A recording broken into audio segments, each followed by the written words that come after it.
प्रत्येक मनुष्य के जीवन में ऐसा क्षण अवश्य आता है जब सारे स्वप्न, सारी आशाएं, सारे दृश्य ध्वस्त हो जाते हैं। जीवन के सारे आयोजन ही बिखर जाते हैं। एक और धर्म होता है और दूसरी ओर सुख। इसी को धर्म संकट कहते हैं। जब धर्म का वहन ही संकट हो और धर्म का त्याग ही सुख हो। विचार कीजिए, कभी किसी स्वजन के विरुद्ध सत्य बोलने का अवसर प्राप्त हो जाता है, कभी ठीक दरिद्रता के समय सरलता से चोरी करने का मार्ग प्राप्त हो जाता है, कभी किसी शक्तिशाली राजनेता या राजा के कर्मचारी का अधर्म प्रकट हो जाता है। सबके जीवन में ऐसी घटना बनती ही रहती है।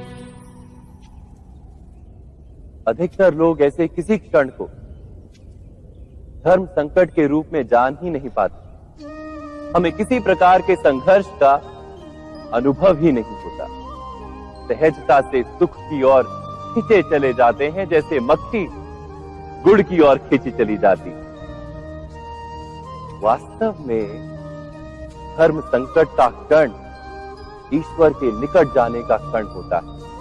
यदि हम संघर्षों से भयभीत ना हो, सुख की ओर आकर्षित ना हो, अपने धर्म पर दृढ़ रहे,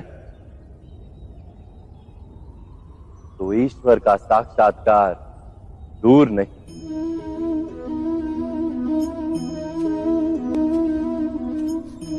पवन से युद्ध करने वाला पत्ता यदि पेड़ से गिरता है तो भी आकाश की ओर उठता है। पवन से झुकने वाली घास वहीं भूमि पर रह जाती है।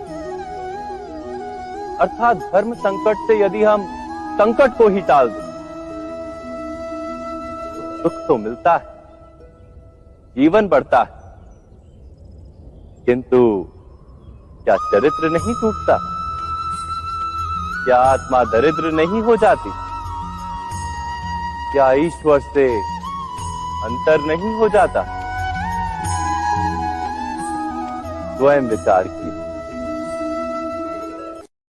दो व्यक्ति जब निकट आते हैं तो एक दूसरे के लिए सीमाएं और मर्यादाएं निर्मित करने का प्रयत्न अवश्य करते हैं। हम यदि सारे संबंधों पर विचार करें तो देखेंगे कि इन सारे संबंधों का आधार यही सीमाएं हैं जो हम दूसरों के लिए निर्मित करते हैं।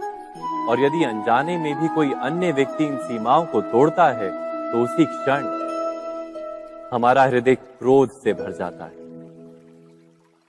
इन सीमाओं का वास्तविक रूप क्या है? क्या हमने कभी विचार किया?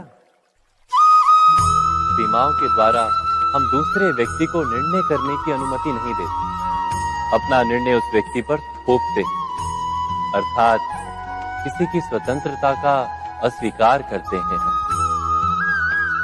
और जब स्वतंत्रता का अस्वीकार किया जाता है तो उसका हृदय दुख से भर जाता है।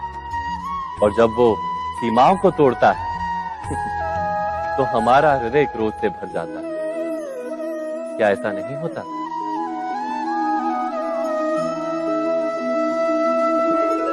पर यदि एक दूसरे की स्वतंत्रता का सम्मान किया जाए तो किसी मर्यादाओं या सीमाओं की आवश्यकता ही नहीं होती।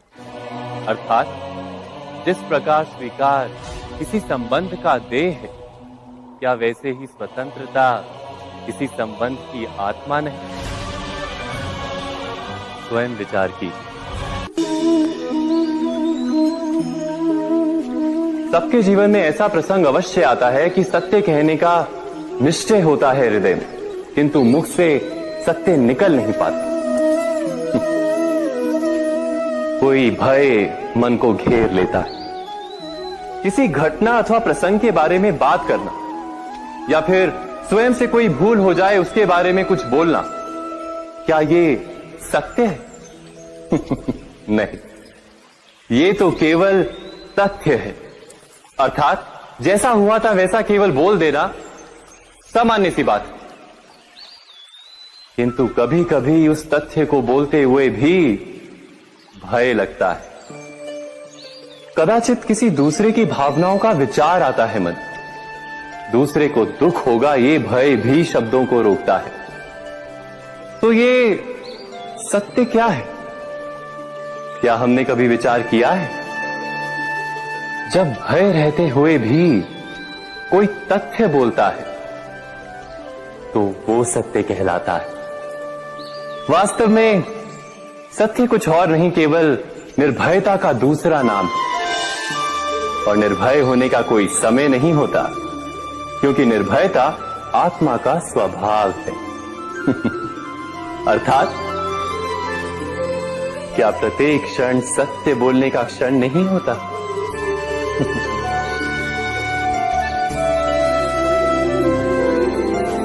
स्वयं विचार कीजिए।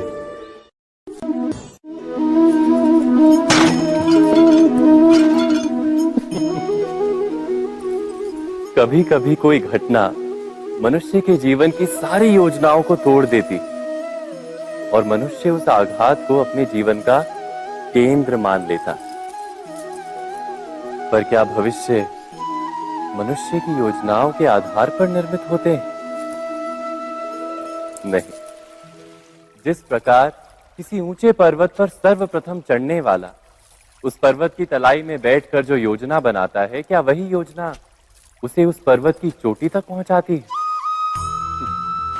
नहीं। वास्तव में वो जैसे जैसे ऊपर चढ़ता है वैसे वैसे उसे नई नई चुनौतियां, नई नई विडंबनाएं, नए नए अवरोध मिलते हैं। प्रत्येक पद पर वो अपने अगले पद का निर्णय करता है। प्रत्येक पद पर उसे अपनी योजनाओं को बदलना पड़ता है। कहीं पुरानी योजना उसे खाई में ना ढकेल दे।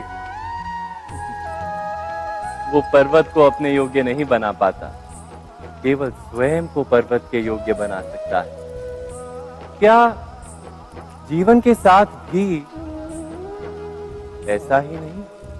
जब मनुष्य जीवन में किसी एक चुनौती को, एक अवरोध को अपने जीवन का केंद्र मान लेता है, अपने जीवन की गति को ही रोक देता है, तो वो अपने जीवन में सफल नहीं बन पाता और ना ही सुख और शांति प्राप्त कर पाता।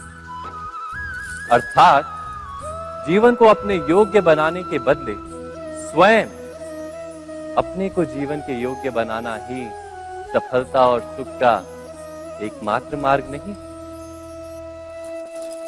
स्वयं विचार कीजिए।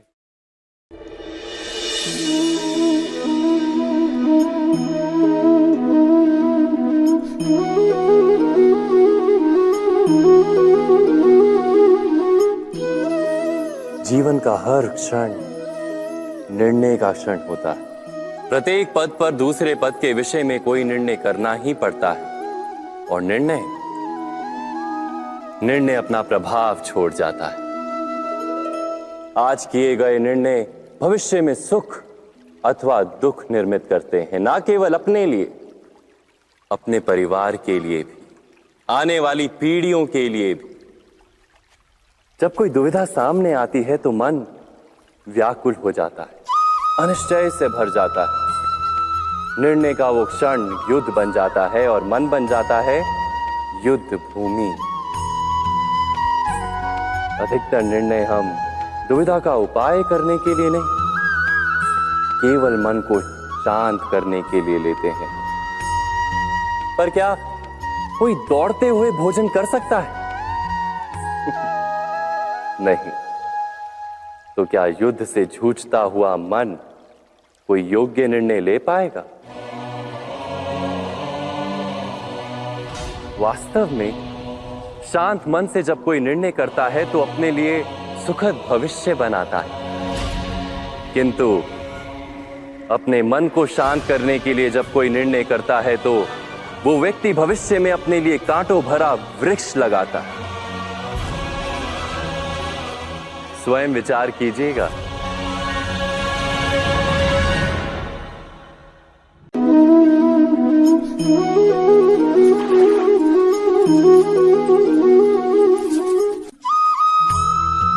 जीवन में आने वाले संघर्षों के लिए जब मनुष्य स्वयं को योग्य नहीं मानता, जब उसे अपने ही बल पर विश्वास नहीं रहता, तब वो सद्गुणों को त्याग कर दुर्गुणों को अपनाता है।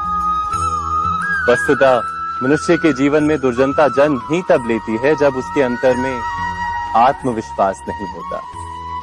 आत्मविश्वास ही अच्छाई को धारण करता है। ये आत्मविश्वास है क्या?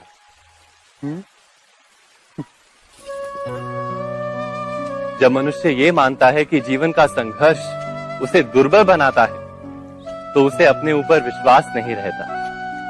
वो संघर्ष के पार जाने के बदले संघर्ष से छूटने के उपाय ढूंढने लगता है। किंतु जब वो ये समझता है कि ये संघर्ष